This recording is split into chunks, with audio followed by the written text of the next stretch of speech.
Hello दोस्तों, एक बार फिर से स्वागत है आपका आरंभ स्टडी पॉइंट में।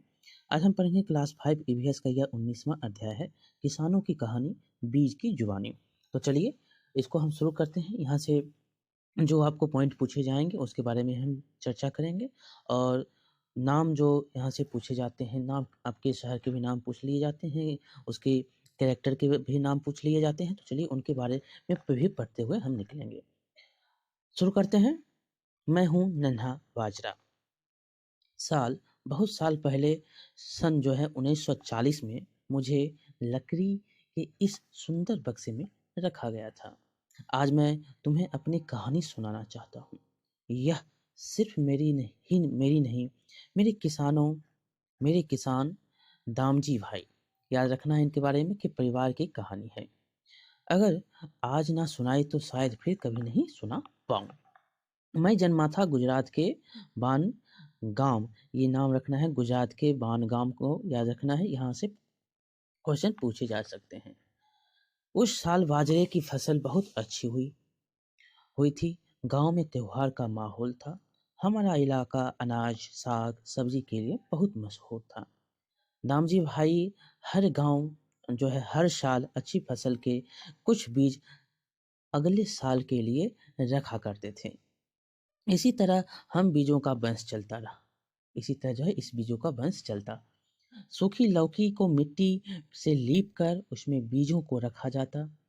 मगर उस साल दामजी भाई ने हम बीजों को रखने के लिए छोटे छोटे खानों वाला मजबूत लकड़ी का एक सुंदर बक्सा अपने हाथों से बनाया। यहाँ देख सकते हैं बक्सों में रखा गया बीज है।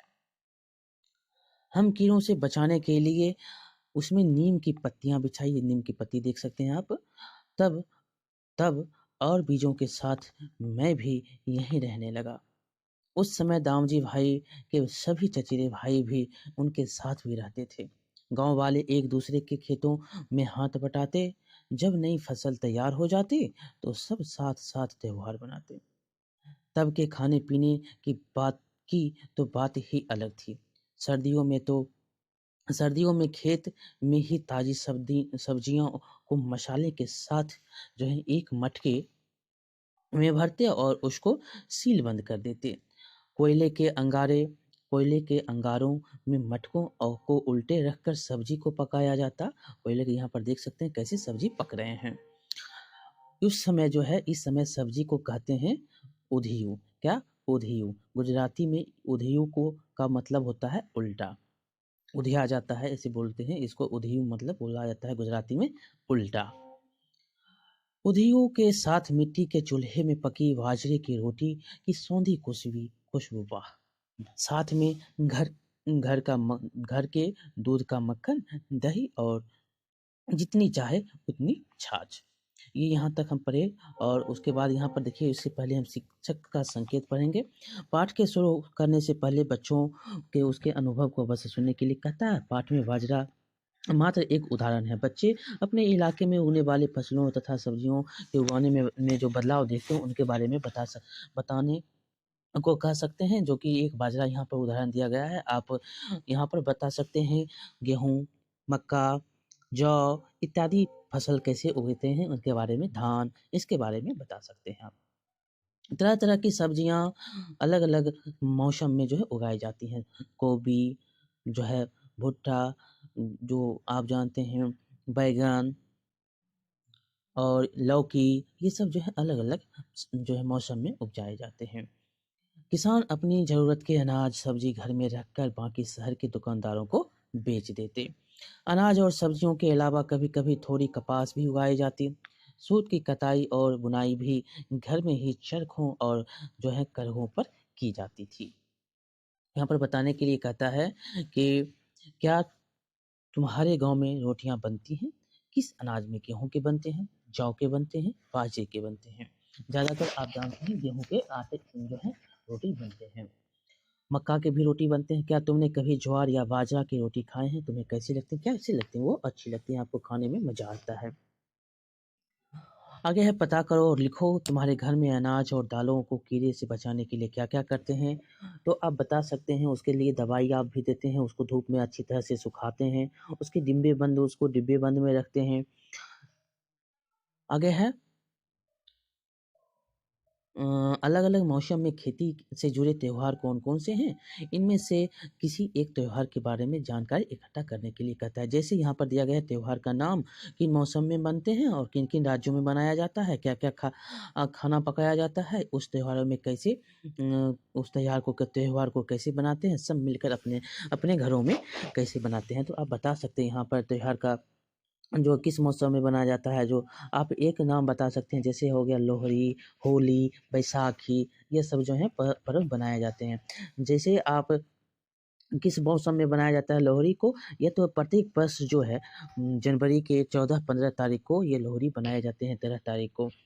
किन किन राज्यों में बनाया जाता है, तो ये जो है राज्य आप याद रखेंगे बिहार, पंजाब, तमिलनाडु, कर्नाटक, गुजरात, इस जगहों में बनाए जाते हैं। क्या-क्या खाना पकाया जाता है, तो यहाँ पर खाना के बारे में गुड़ हो गया, तिल हो गया, चूड़ा हो गया, धान के जो कूट के बनाया जाता है, उसका जो है आप दही का इस्तेमाल करते हैं खाने में। और उस त्योहार में को कैसे बनाते हैं सब मिलकर अपने अपने घरों में, तो आप बता सकते हैं जो सभी जो हैं अपने-अपने घरों में, जैसे पंजाब के जो लोग होते हैं मिल-जुल कर इसे बनाते हैं। और इस में जो है परिवार के सभी लोग साथ मिलकर खाते हैं। और गुजरात में इस अवसर पर जो है पतंगे उड़ाई जाती हैं। गुजरात में ज़्यादातर आप देखेंगे लोहड़ी में जो है पतंगे उड़ाने का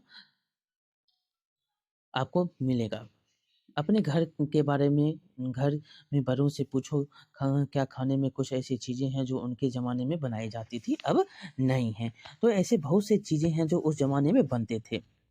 आज जो है वो नहीं बनते हैं। आप देख सकते हैं कि पहले के ज़माने में बाजरे की रोटी लोग खाते थे, लेकिन अब धीरे-धीरे बाजरे की रोटी अब नहीं खाया जाता है। ये बाजरे के ही शब्द में आप बोल सकते हैं कि बाजरे की रोटी पहले लोग बहुत खाते थे, लेकिन अब नहीं खाते हैं।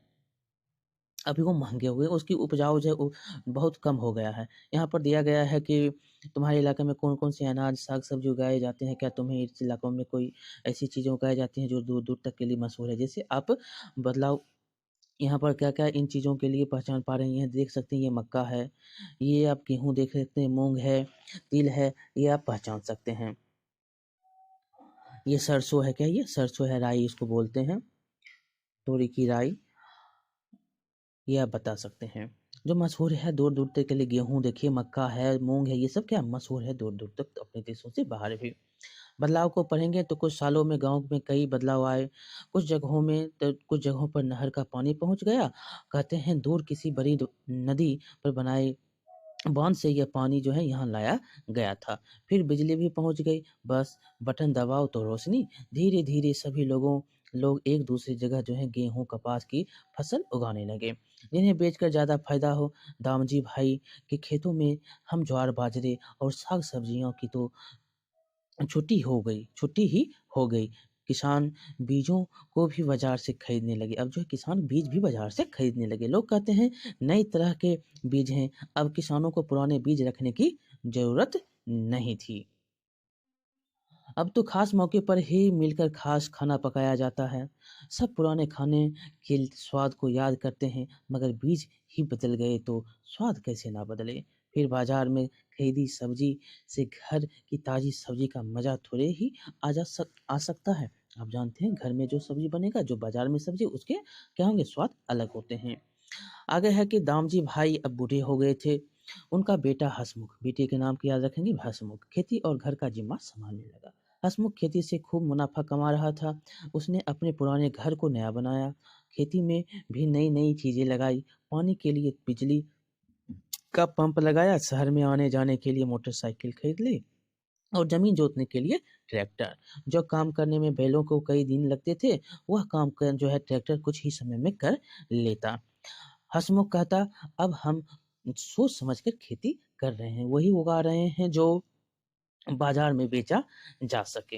मुनाफे के पैसा से हम अपना जीवन सुधार सकते हैं और ज़्यादा तरक्की कर सकते हैं। ये ट्रैक्टर देख सकते हैं, घर नल देख सकते हैं, बिजली को देख सकते हैं, चित्र में दिखाया गया है। मगर बक्से में पड़े हम पुराने बीजों को ऐसी तरक्की पर क्या था शक था। हम तो सोचते ही रह गए यह कैसी तरक्की, हमारी और बैलों की तो छुट्टी ही हो गई। ट्रैक्टर ने तो खेत पर काम करने वाले लोगों को भी बेरोजगार कर दिया। यहाँ पर चर्चा करने के लिए कहता है कि बाजरे के बीज ने दामजी भाई की खेती और हसमुख की खेती जैसे सिंचाई, जमीन जोतना इत्यादि में क्या अंतर है? तो उस समय जो खेती बाजरे के सिर्फ़ जीवन के लिए जीने के लिए की जा रही थी, खाने-पीने के लिए, लेकिन अब जो है उसकी उपयोग कम हो गई ताकि हम नए-नए किस्म के यहाँ पर खेती कर सकें, बीजों का उपयोग कर सकें और ज़्यादा मुनाफ़ा कमा सकें और अपना जीवन तरक्की जो है तरक्की की राह में ले जा सकें। हँसमुख कहता है आगे है हँसमुख कहता खेती के मुनाफ़े से हम और तरक्की कर सकते हैं। तुम तरक्की से क्या समझे? आगे बढ़ना मतलब अपने जीवन को सुधारना, अपनी जो दिनचर्या है उसको और बेहतर करना, ये तरक्की हुआ। अपने जीवन जीने की जो जीविकोपार्जन की जो कष्ट हैं, जीविकोपार्जन के लिए जो करना मेहनत करना पड़ता है उसको और जो है सुधार सकें। लिखो, तुम अपने गाँव या इलाकों में क्या-क्या तरक्की देखना चाहोगे? तो आप जानते हैं कि अपने गाँव में अच्छी सड़क आप बनना चाहेंगे, अच्छे मकान, 24 घंटे आपके घर में बिजली रहे, अच्छे स्कूल, कॉलेज बगल में हो, अच्छी चिकित्सा हो, रोज़गार के लिए पर्याप्त अवसर मिल सके, ये बेहतर ये जो है विधि व्यवस्था हो, पार्क हो बच्चे को खेलने के लिए, ये परिवहन व्यवस्था अच्छी हो, ये सब अपने इलाकों में आप तरक्की देखना चाहते हैं, हर सुविधा आप चाहते हैं। खर्चे पर चर्चा, अब है खर्चे पर चर्चा।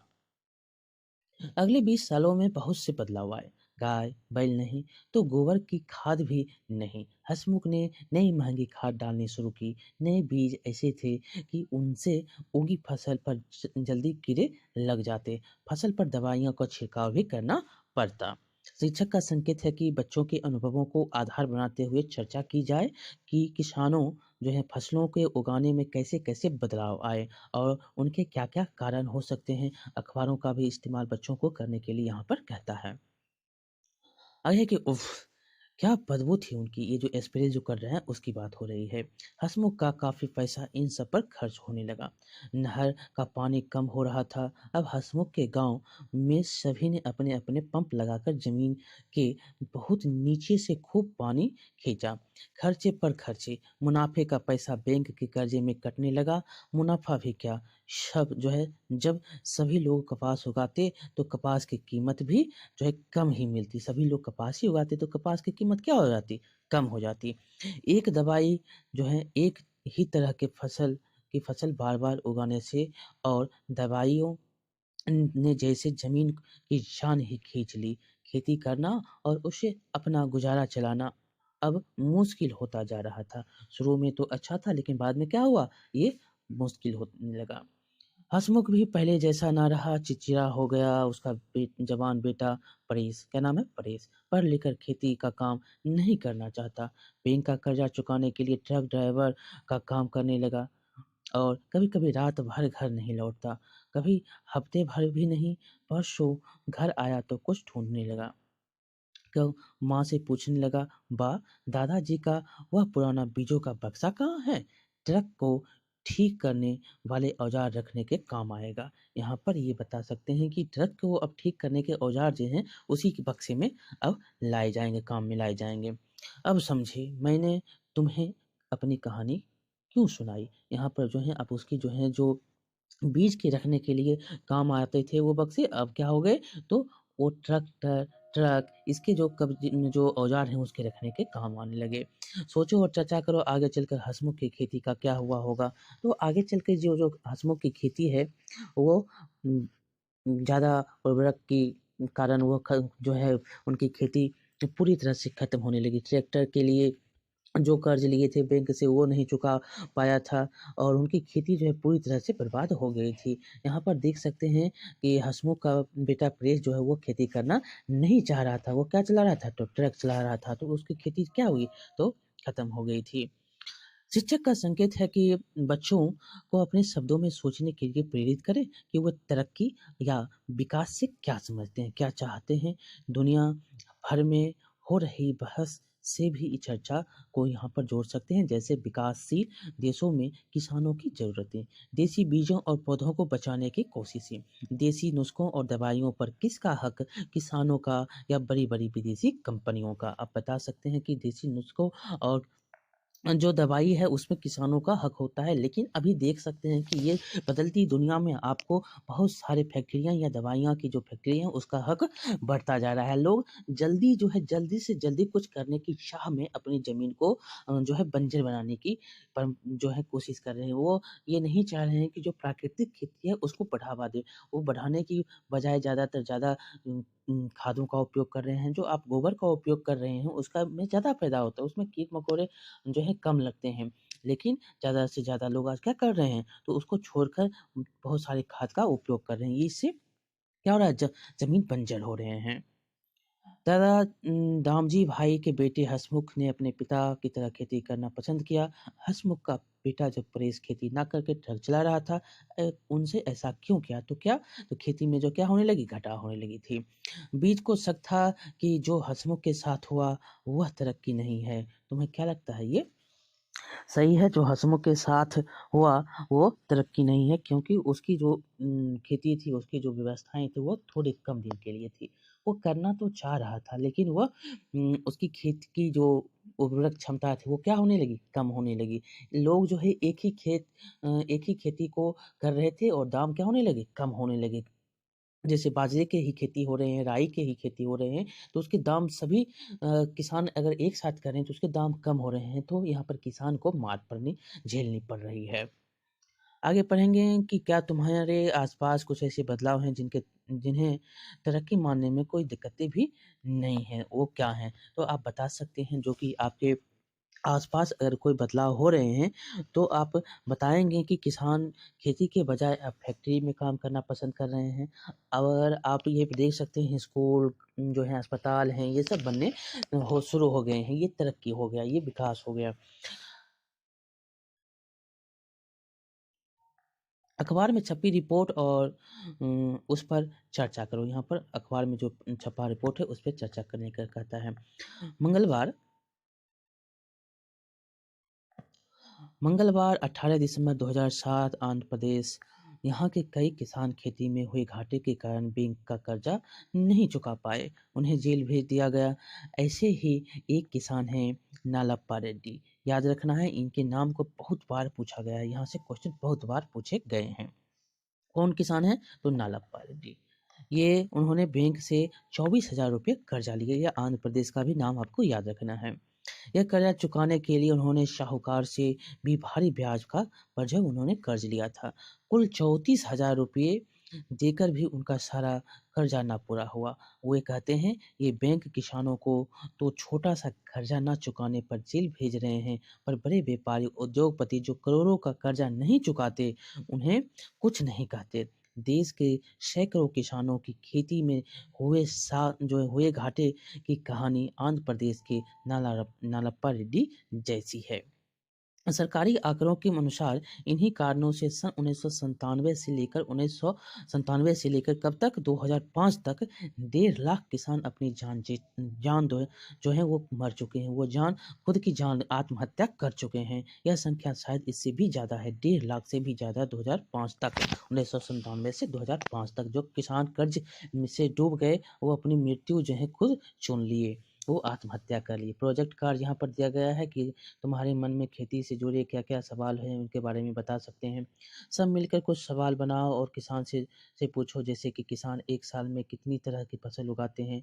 किस तरह किस फसल को कितने पानी की ज़रूरत होती है? अगर आप किसान को देखेंगे तो एक बार में 2 एक साल में 2 बार जो है किसान अपनी खेती जैसे कर लेते हैं। तो रबी और खरीफ ज़्यादातर खेती हो जाती है ये 2 मौसम में। और 6-6 माह की खेती में पानी देखिए धान की खेती करेंगे तो ये पानी की ही खेती है, उसमें ज़्यादा से ज़्यादा पानी की ज़रूरत होती है। मक्का की खेती करेंगे उसमें भी पानी की ज़रूरत है। गेहूँ की खेती करेंगे रबी फसल में उसमें भी पानी की आपको 2-3 पानी की ज़रूरत पड़ती है। अपने आस-पास की किसी खेती या बाड़ी पर जाओ, वहाँ लोगों से बात करो और आस-पास देखो। एक रिपोर्ट तैयार करने के लिए कहता है वहाँ पर कौन से खेती हो रहे हैं और क्या-क्या हो रहे हैं। आगे है कि गुजरात में रहने वाले 5 कक्षा 5 के बच्चों ने भास्कर भाई का फार्म देखा और उस पर एक रिपोर्ट लिखी। यहाँ पर दिया गया है उसके भास्कर भाई के बाड़ी की कहानी। देहरी गाँव नाम क्या है? तो देहरी गाँव नाम याद रखेंगे। हमें दूर से ही नारियल के पेड़ दिख गए। बाप रे! एक नारियल के पेड़ में कितने सारे नारियल। हमें लगा तो वो लगा वे तो ज़रूर बाज़ार से खरीद महँगे खाद का इस्तेमाल करते होंगे, पर बाड़ी में घुसते ही हम हैरान रह गए। पूरा ज़मीन पर सूखे पत्ते, खरपतवार और जंगली घास-फूस। कुछ पेड़ों की एकाध सूखी शाख देखकर लगा इसे कीड़ों ने खाया है। बीच-बीच में रंग-बिरंगे पत्तों वाले पौधे। किस लिए? हमने पूछा तो भास्कर भाई ने बताया कि इन पौधों क्रोटोन की जड़ें ज़मीन के नीचे जो है बहुत अंदर नहीं जाती। तब इनके पत्ते मुरझाने लगते हैं, तो वे जान जाते हैं कि बाड़ी के इस भाग को पानी देने की ज़रूरत है। उन्होंने बताया कि वे फैक्ट्री में बनी खाद का इस्तेमाल नहीं करते। उनकी ज़मीन उपजाऊ बनती है जड़ों, पत्तों, शाखाओं के सड़ने और केंचुओं से। ध्यान से ज़मीन को देखा तो केंचुए दिखे। कितने सारे केंचुए ही केंचुए थे। पूरे फार्म में शायद लाखों होंगे। भास्कर भाई ने बताया ये केंचुए ज़मीन में छेद बनाते रहते हैं, जिससे ज़मीन पोली होती जाती है। इन केंचुओं के मल से ज़्यादा ज़मीन उपजाऊ बनती है। फिर परवीन ने शहर में रहने वाले अपने चाचा के बारे में बताया। उन्होंने एक गड्ढा खोदा जिसमें केंचुओं को रखा रखा है। वे रसोई घर का सारा कचरा, सब्जी, फल के छिलके उस गड्ढे में डाल देते हैं। इस तरह के गड्ढे में खाद बनती रहती है। कचरे का अच्छा इस्तेमाल भी हो जाता है और बाजार की खाद से ज़्यादा अच्छी और सस्ती खाद भी मिल जाती है। फिर हमें से इस फॉर्म में उगे कई फसल भी चखे, मज़ा भी आया और एक तरह की खेती के बारे में मैंने उन्होंने जाना भी। ये समूह के सदस्य प्रफुल्ल, हंसा, कृतिका, चक्की, परवीन कक्षा 5 सी के द्वारा लिखी गई है। आगे है बाजरे के बीज का सफर खेत से प्लेट। चित्र को देखकर बताने के लिए कहता है चित्र में क्या दिखा गया है वो उसके बारे में देखेंगे। तो चित्र 2 में बाजरे की वाली ओखली में रखी है।